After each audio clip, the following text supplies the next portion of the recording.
So, magandang tanghali sa inyong lahat. So, nandito ulit tayo sa isang live episode ng Biyahero. Ito ang exciting dito mga kapatid. Dadalhin namin kayo sa isang location na mukhang, sabi nila, mukhang interesting. So, tara! So, nandito tayo actually sa dulo ng mainland ng Philippines. Ang dulo ng Pilipinas, syempre Batanes. Pero sa mainland, ang dulo ay, kung kayo nanonood dati ng Itbulaga, mula Apari hanggang Hulo. So, nasa Apari tayo. Ito. So, si Kuya Sai yung may hawak ng camera. Kuya Sai, ingat lang. So, actually, naririnig ko na yung tunog ng dagat. Mukhang medyo excited yung dagat ngayon.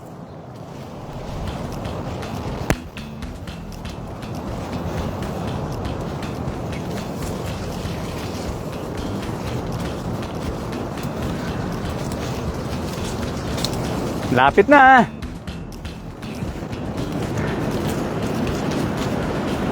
So, welcome sa dulo ng mainland ng Pilipinas. Nandito tayo sa Barangay Padaya, Apari. At upang bisitahin yung ating mga partner farmer communities dito. So, pwede tayo mag-usap dun sa may Dalampasigan or sa may shore. Tara!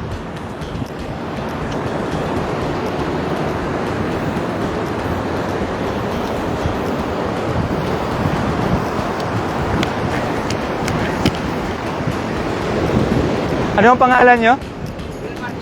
Wilmar? Dito ka pinanganak? So, bati ka naman sa ating mga kababayan. Magandang hapon po sa ngayong mga kababayan po dito sa Padaya. So, ikaw, nagpa-farm ka rin? Okay. Hindi ka nangingisda? Paminsan-minsan. Paminsan-minsan. So, tara, pwede tayo umupo doon? Shout out po kay Ate Darlene. Oh, so kasama rin Nanonood natin po si ngayon. Ate Syra.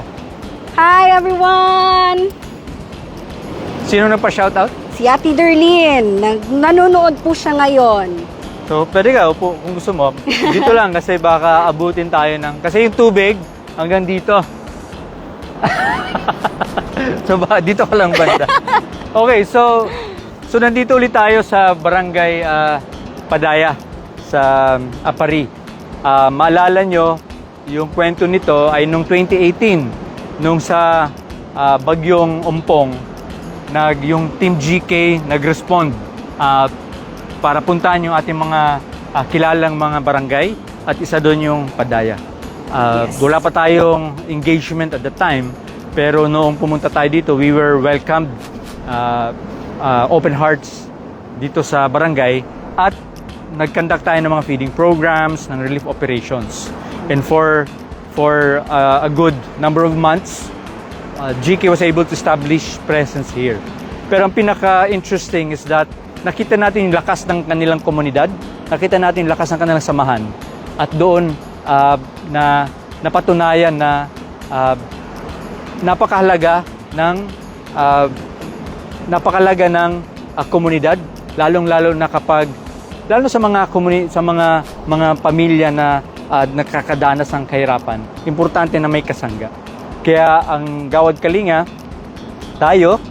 tumulong tayo sa mga farmers to finance yung kanilang pag-replant dahil lahat sa kanila nasalanta ng bagyo yung kanilang palayan at marami doon ay utang.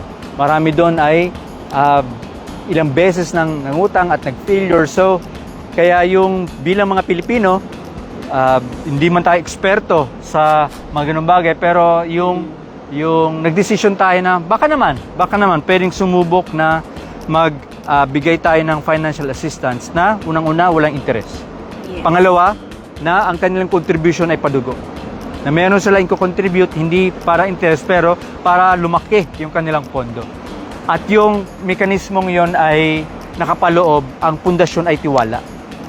Maraming mga magagandang programa, at dami pa nga ng pondo, pero pag lumalapat sa isang samahan na hindi handa, na hindi solid, na hindi cohesive, walang saysay, kahit pa napakalaking pondo. So it's not in the amount, or sa laki ng pondo, pero nandun yung sa lawak at lalim ng samahan at laki ng kanilang mga puso. So, sino bang mga kasama natin ngayon? Tingnan nga natin. Okay. Ito sabi ni Ate Darlene, hello daw po Kuya Oy. Dan. Diretso daw po tayo swimming. may dala ka bang gamit Kuya Dan? Naku, wala akong dala. Pero tuloy-tuloy kasi ating yung biyahe ang natin. ganda po dito. Parang gusto ko na rin mag-swimming after. Pwede, iwan ka namin. Okay. Meron po tayo ngayong 12 viewers. Hello po sa inyong lahat. Magandang tanghali po. So, shout out pala sa mga kasama natin sa Kabagan, sa Magasi, at lalong-lalo sa Kalinga, sa Tabuk. Yes. So, nabisita natin. Meron tayong mga nakilala doon ng mga kapitbahayan na for so many years talagang tinaguyod nila yung Gawad Kalinga. May mga pagsubok pero buhay na buhay yung samahan, buhay na buhay yung pag-asa. At pumunta rin tayo sa Tuaw, no? Isang malaki rin na community with 154 homes na more than 10 or 15 years ago nasalanta sila ng trahedya, natural disasters, kaya nilipat sila sa Barangay Tuaw.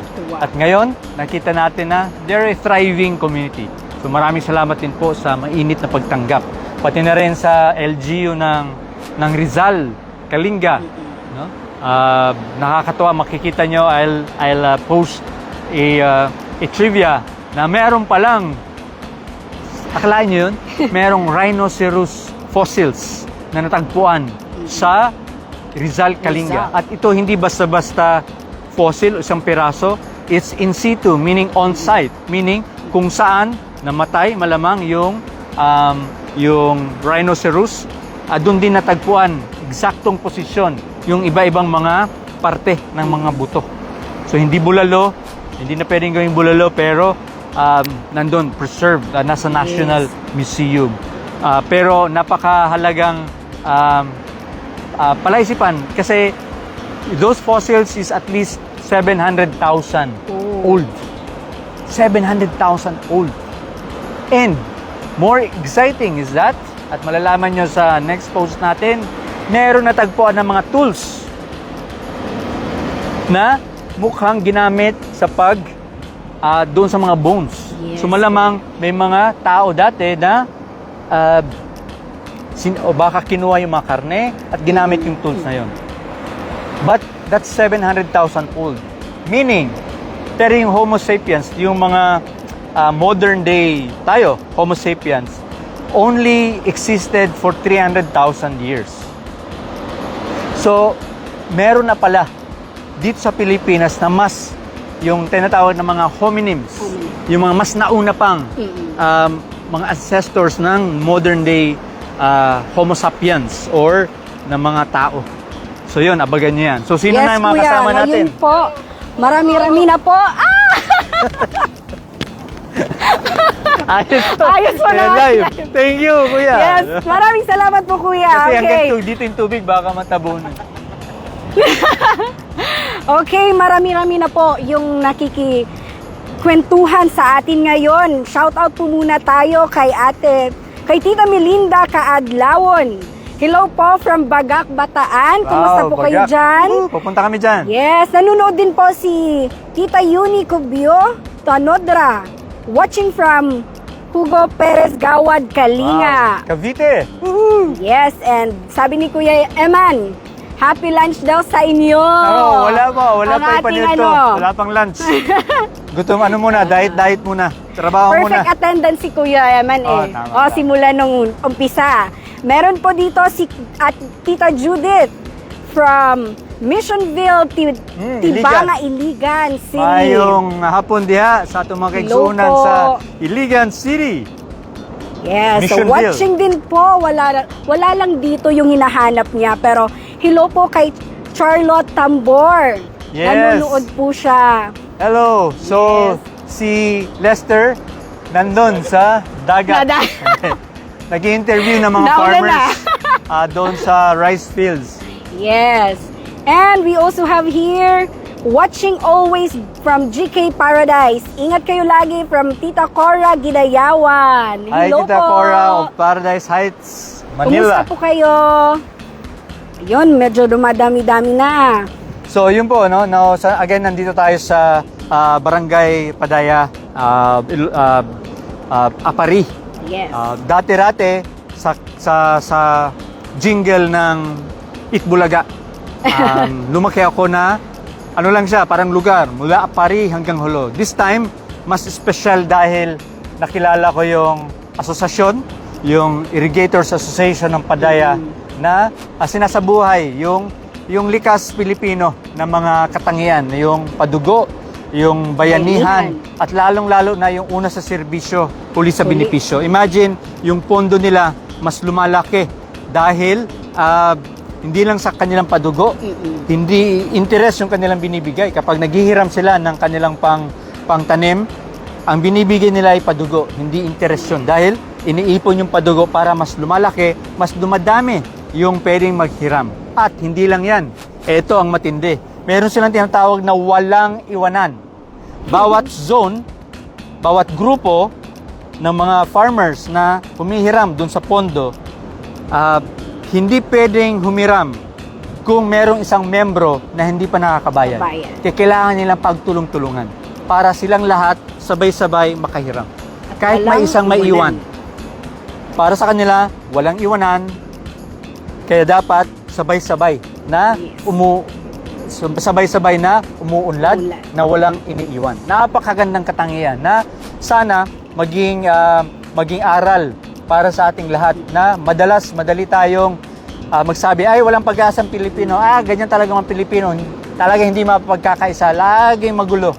Pero pinapakita sa atin na likas sa atin na magtulungan, likas sa atin na hindi iwan yung kapwa. Bigyan lang natin ng pagkakataon at suportahan. So sino pa yung mga kasama natin dyan?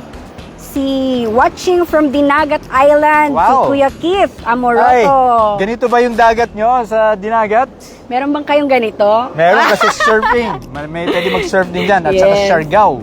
Tapos sabi ni Kuya Eman, inaabangan ko yung lunch kung unsay sudan. Mamimingwit pa lang po kami. Hindi pa, Wala wakay pa. kasiguran, Brad. Wakay kasiguran. Hindi pa namin sigurado kung may pagkain kami. Kung maka-harvest ba sila, Lester, ng rice or makakuha kami ng isda. Makamingwit kami dito. Medyo, sa totoo lang, masungit ngayon yung dagat at yung mga mangingisda, tingnan natin, nakapark yung kanilang mga, pakita mo yung kanilang mga bangka, nakapark kasi masungit ngayon yung dagat at mahirap mangisda. Kaya kami rin, din namin alam ano yung pagkain namin. Mama, pero actually hindi. Napakaganda, nakakatuwa yung ating mga kapatid dito sa Padaya dahil naghahanda talaga sila ng mga simpleng pagkain na napakasariwa. Masarap kanina yung hipon. Masarap din yung pusit. Yung pusit, meron din. Yes. Diba? Tapos yung isdang prito. Ay, ito kuya, meron nagpapa-shoutout po Oh, ito from na, GK na. Dumating na. Teka Andito muna, na yung ito na. hinahanap mo. Oh, hinahanap. May naghahanap sa'yo. Eto na, Charlotte, dito na. Buhay. Sabi namin, nandun ka sa laot. Nagdo-drone. Mimingwit. Oh, sino? Sino Yun. yung nandyan? Shoutout daw po from GK Balatas, Naga City, Balatas. si Ate Joy Francisco. Maray na aga sa Indo dyan. Diyos mabalos sa pagsubaybay, mga taga-Balatas. Yes. Hello po, Diyos mabalos. and watching then from GK Gabaldon. Enjoy po and keep Wow. safe, sabi ni Ate Ana. Salamat, Ate Ana. Kumusta po kayo? Ano po tanghalian nyo ngayon? Paki-comment po. Gabaldon, ano kayang mga masarap na tanghalian? Oo, naalala mo ba yun? Yung mga kinain natin sa Gabaldon nung dumaan tayo doon? Ang dami Sa na school. kasi, basta masarap. Ang gusto ko din yung buko. Ay, nasa- oo, yung buko na nasa Nasa bottle. nasa bottle. Yes. Diba? Buko juice. Salamat Sulit kay yun. KB Press. Binigyan tayo ng buko. Super asikaso ni At President. nandun yung mga ta-short ba yun o talong? Yung tasyo, sa iba na yun. Iba pala yun. Iba pala yun. Parang sa Quirino ata Okay, yun sino pa sa yung mga Aurora. nandyan? Okay. Oh, nagpapa-birthday greet. Ay, Si Kuya Eman, sabi niya, happy birthday daw kay Kuya Clips. Ay, birthday po pala ni Kuya Clips ngayon. Happy birthday po. nako, Kuya Clips, may balita sa'yo si si Syra. Dilipat na daw siya ng messaging, ng phone. In-announce kanina sa stage. Yarit ako nito. Sige, basahin mo pa. Yes. Dito muna ako off-cam. So, shout out din po kay Kuya Marvs Candole Magparok na nasan ka ba ngayon? Oh, sabi niya mag-surf ka dyan, Sai. Mukhang hindi kakayanin eh. Mukhang hindi kakayanin. Tingnan mo, Kuya Mark. Grabe ang ng dagat dito. Parang baka hindi mo na ako makita. Okay, tingnan po natin dito sino pa. Okay. So as of now po, meron po tayong 15 na viewers. Magandang tanghali po sa inyong lahat. Sana po'y maayos ang inyong lagay at sana po'y masarap ang inyong pagkain. Okay. Comment po kayo dyan sa below, sa comment section kung nasaan po kayo ngayon, kumusta po kayo, ano po yung pagkain nyo ngayon, tsaka kumusta po yung araw ninyo. Kami naman, ikaw Kuya Dan, kumusta yung araw mo? So, nag-umpisa yung araw. Actually, kagabi, dumating kami gabi dito sa Padaya. Muntik na mawala dahil si Google Map hindi pala sanay sa probinsya. So, kung saan-saan kami pinapapunta na, Yes. hindi, akala nila yung sasakyan namin kuliglig. Akala ni Google Map kuliglig yung sasakyan namin. Kaya dinala kami sa daanan ng kuliglig for a good almost 2 hours. Diba? But, we arrived safely at kanina we witnessed a bayanihan ng mga farmers dito sa Padaya na kung saan yung mga pinagbayanihan nila yung mga daan na lubak-lubak kung saan dumadaan yung kuliglig na dinaan namin kagabi, nilalagyan nila ng graba sa tulong ng barangay, lalo nila KAP para matulungan yung mga farmers natin, no? At kanina din nagpulong-pulong, nag-meeting yung mga members ng asosasyon. At doon, nirecall yung history ng friendship, ng relationship, ng partnership ng Gawad Kalinga at yung Padaya Irrigators Association na pinaalala sa atin na it's really not just the funds, it's really yung samahan. Samahan. No? At yung tiwala ng bawat isa. At buhay na buhay yung diwa ng Gawad Kalinga na walang iwanan, yung padugo, at yung bayanihan, at lalong-lalo na yung una sa serbisyo, huli sa benepisyo. Yes. Nasabi nga natin kanina na mahalaga itong ginagawa nilang bayanihan na patuloy na on a regular basis, they work together kasi isang paraan yan para they could weather storms, including yung mga paparating na mga krisis, posibleng maging krisis dahil sa epekto ng giyera sa Iran. Kaya ngayon pa lang, maganda dahil sila'y patuloy na nagpa-practice na magtulungan para kung ano man yung mga baging pagsubok, malamang mas malalampasin na. Compared sa mga komunidad na hindi malang mapag-isa, mag-unite, di ba? So yun. Yes, tama yun Kuya Dan. Kaya sabi nga dito ni Eric, idol ko nga ni si Kuya Dan. Padi! Diyos maray na to. Tapos si Kuya Mars nasa HQ. Kumusta po kayo dyan sa HQ? Hello po sa inyong lahat. And then sabi ni Ate Grace, ingat po kayo. Ingat din po kayo. Ingat. And then si Kuya Prince Echavari. Hello po. Ay, may kumusta mascot sa po? likod. And shout out kay Colleen. Wow. Aking, lovey-dubs. Yeah. Hello po, Ate Colleen. Okay. Yes. Mamaya, pagkatapos. So, kayo, kwento nyo naman kumusta yung tanghali nyo. At baka naman meron din kayong gustong pag-usapan. Pwede nyong i-comment. Yes. At sa susunod na ating mga live. Bukas, regular na to, alas 12 hanggang matapos tong Biyahero. Or kung hanggang saan naaabot yung gasolina. Naghiram na kami ng kalabaw kasi kung sakali na maubusan ng gasolina, magpapahila kami ng kalabaw. Kasi mukhang kung kaya itutulak namin. Pero ang importante sa biyaheng ito ay mapuntahan natin kasama kayo yung iba't ibang mga komunidad, iba't ibang mga Pilipino na nagsusumikap na maging pag-asa sa gitna ng dilim, kumbaga. So, yes, Ito sino po, pang kasama sabi natin? ni Ate Jeris Santos, oy, nakita ko rin si Magandang Weng. Ah! Yes. Pasalubong daw Ate Weng, sabi ni Nix Navida. Padala daw ng pera, bibili siya. And then, Meron sabi na. ni Tita Melinda Kaadlawon, ingat po kayo sa bayahe. Salamat po. And sabi ni Tita Ana, hope to be one, #Via Heroes. Yes, sa inyong pong pagsubaybay, pagsama po sa ating kwentuhan, sa paraang yon, kasama na po kayo sa aming biyahe. Okay. So yun. So after po nito, totoo na makikita natin na yung Gawad Kalinga. Tayo sa Gawad Kalinga, masasabi natin na yung mga munting mga pag-asa na na itatanim natin sa lugar ay masasabi natin mula Apari hanggang Hulo. Dahil sa Hulo, sa Sulu, marami din tayong mga kasamahan dyan. Shout out sa ating mga ating mga manghud sa Sulu, no? At sa Tawi-Tawi, sa Basilan.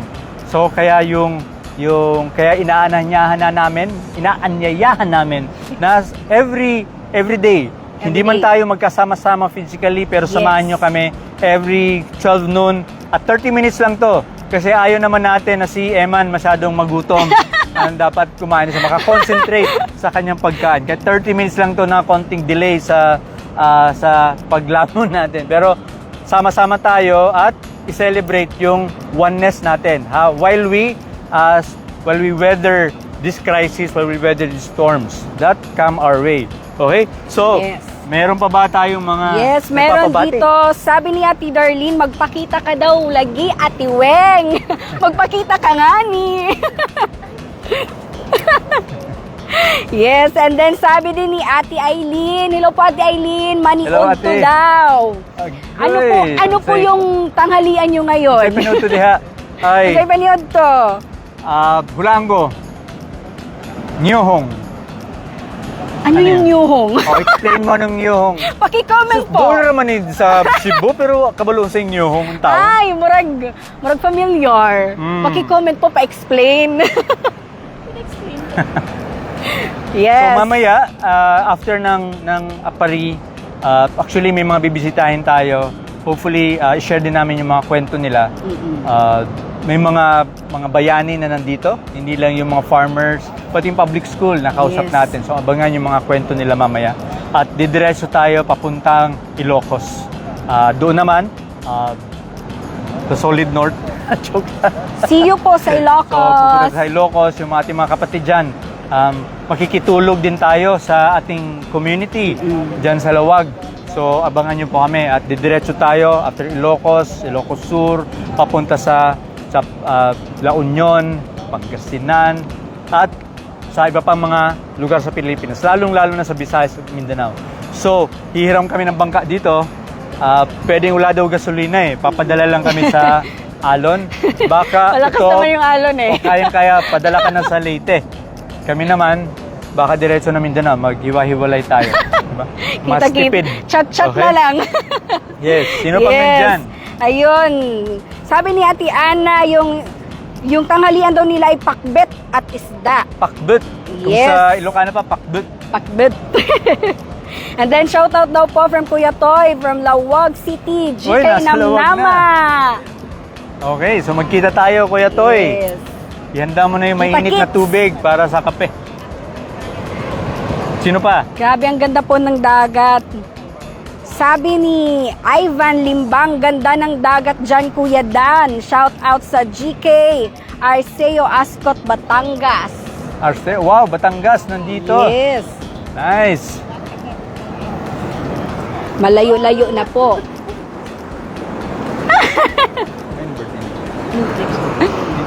Ito po yung ating mga kasamahan ngayon dito na tumulong po sa atin. Okay. Sige. So, we have about 5 minutes. So again, yung biyahe natin, ito yung Biyahero. Gusto natin pakita yung biyahe ng bawat Pilipino. Dito, ang biyahe ng mga magsasaka na nakakalungkot na sa isang bansa na sagana sa likas yaman, sagana sa lupa at tubig, bakit tinatalo natin yung China sa dami ng inaangkat na mga bigas sa galing sa ibang bansa. Kaya tayo nasa challenge bilang Pilipino na baka naman meron tayong magawa. Kaya isa to sa mga ginagawa natin buong Pilipinas na ibalik yung pagiging producer, yung productivity ng mga Pilipino. At hindi lang yan, make sure na ibalik din yung pagmamahal sa lupa upang mas maraming mga kabataan na mahikayat na mahalin yung lupa. Kasi ang lupa ay may kakayahang magbigay ng biyaya. Biyaya na hindi lang para sa atin, pero biyaya na makakatulong sa iba. Lalong-lalo na sa panahon ng krisis, kung magmamahal yung mga presyo ng mga bilihin, baka naman pwede natin sa ngayon pala mag-umpisa na tayong magtanim, kahit simpleng gulay sa ating bakuran, kahit kayo nasa syudad, simpleng mga gulay sa mga paso, malaking tulong yun na maidadagdag natin sa araw-araw na pagkain. Okay? Kaya itong biyaheng ito, yung biyahe ng ordinaryong Pilipino, para ipakita natin din na yung mga magsasaka, no? Kailangan ng tulong dahil they're taking on almost all of the risks sa food production. Pati yung climate change, lakas ng mga bagyo, mga El Nino, mga peste, or even taking on the risks sa financing. Marami sa kanila baon na sa utang. Kaya napakadehado yung sistema against them, no? Hindi lang na magsasaka, pati sa mga mangingisda. Sa ngayon, sa mga mangingisda, dahil mataas yung presyo, marahil presyo ng gasolina, marahil marami sa kanila hindi na makakapagpalaot. Kasi hindi nakakayanin, hindi na makakabawi. At lalo nang ganyan, masama din yung panahon. Na nakausap din natin yung mga magsasaka kanina, dito, April, mag-harvest na sila. April. Pero ano kaya yung magiging presyo ng gasolina by the time mag-harvest? Na kung saan kakailanganin din yung gasolina. Kaya sila'y nangangamba, pero kaya importante na patuloy na maghanap tayo ng paraan na sa iba sa atin na may kakayahang tumulong kahit sa maliliit o mga simpleng paraan, gawin natin. Kasi nasabi natin sa live kahapon na sa bawat krisis may tatlong klaseng tao. May mga taong nagsasamantala, may mga taong walang pakialam, iniisip lang yung sarili. Pero naman mayroong mga taong naghahanap ng paraan para makatulong sa iba. At sana mas dumami yung mga taong mas tumutulong sa iba at maiwasan din natin or tayo mismo hindi magamit ng mga taong magsasamantala ng panahong ito, panahon ng krisis. Lalong-lalo na online. Marami dyan na magki-clickbait, magpapalaganap ng fake news para i-share ninyo, i-click ninyo para sila'y kumita. Mas maraming share, kikita sila kahit hindi naman totoo ang pinapalaganap. Kaya maingat din tayo sa mga fake news. At baka unnecessarily makaramdam tayo ng galit, ng inis, pero yun pala hindi naman totoo. At ngayon nakikita rin natin ang daming away sa politika, di ba? May magkakaibang panig, di ba? Nagtitirahan. So, imagine may krisis na nga, pero tayo bilang mga Pilipino nag-aaway-away pa dahil lang sa iba't iba yung magkakaiba yung ating sinusuportahan ng mga politiko. So tayo yung kawawa, lalong-lalo na yung mga may hirap. So muli, magtatapos tayo ng 12:30. Abangan nyo kami bukas ng 12:00 ng tanghali. At pwede nyo in advance, you can even ask questions. You can even suggest topics. You can even in advance say hi to people or mag-shout out. At magtatapos tayo sa isang chant, which is 1, 2, 3, Biyahero ang biyahe ng bawat Pilipino. Dito sa Barangay Padaya, Apari. Walang iwanan!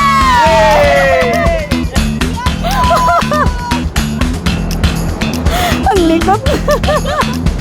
Nakalimutan ko na insult eh. At syempre, happy birthday kay Kuya Happy Flip. birthday! Ganda pa-picture tayo dito sa dagat. Maraming salamat mga kapatid. See you tomorrow for another live episode of Biyahero Walang Iwanan.